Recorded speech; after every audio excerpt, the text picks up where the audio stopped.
আসসালামু আলাইকুম। আজকে একটা নতুন ভিডিও নিয়ে আপনাদের সকলের মাঝে হাজির হয়েছি। তো আজকে আমি রান্না করব দুন্দুল ভর্তা মাছ তরকারি। তো তার জন্য আমি প্রথমে দুন্দুলগুলো কেটে সিদ্ধ করে নিব। এখন আমি চুলাতে সিদ্ধ বসিয়ে দিয়েছি, এখন আমার প্রায় হয়ে গেছে। এখন আমি এগুলো পাটায় বাইটা নিব। তো আমার বাটা শেষ, এখন আমি এগুলো রান্না করে নিব। তো এখন আমি কড়াইতে তেল পেঁয়াজ দিয়ে দিচ্ছি একসাথে। তো দুন্দুল ভর্তায় হলুদ মরিচ ধনিয়ার গুঁড়া দিয়ে দিচ্ছি। এভাবে আমি এখন ঢালে দিব। তো ঢালে দিয়েছি, এভাবে লেড়ে ছেড়ে রান্না করে নিব। তো এভাবে আমি রান্না করবো, লেড়েছি কিছুক্ষণ রান্না করবো। এখন আমার প্রায় রান্না হয়ে এসেছে।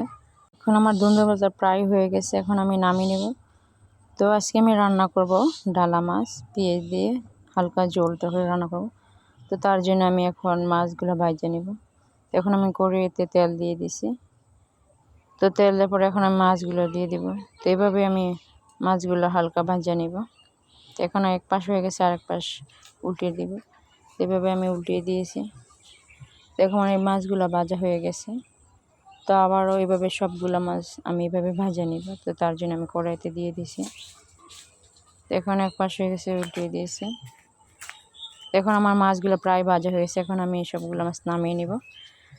তো এখন আমি মাছ তরকারিগুলো রান্না করার জন্য কড়াইতে তেল পেঁয়াজ দিয়ে দিয়েছি। এখন কিছুক্ষণ এগুলো ভাজে তারপরে রান্না করব। তো এইভাবে আমার ভাজা হয়ে গেছে, এখন আমি আদা বাটা দিয়ে দিব।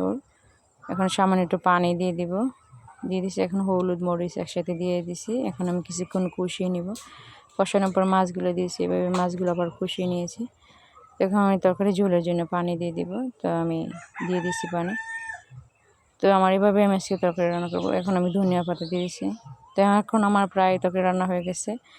আজকের মতন আমার এখন তো ভিডিও, নেক্সট কোনো ভালো কোনো ভিডিও নিয়ে আপনাদের সকলের মাঝে হাজির হবে। সেই পর্যন্ত সকলে ভালো থাকবেন, আমাকে সবাই সাপোর্ট করবেন, লাইক করবেন, কমেন্ট করবেন, শেয়ার করবেন। আল্লাহ হাফেজ।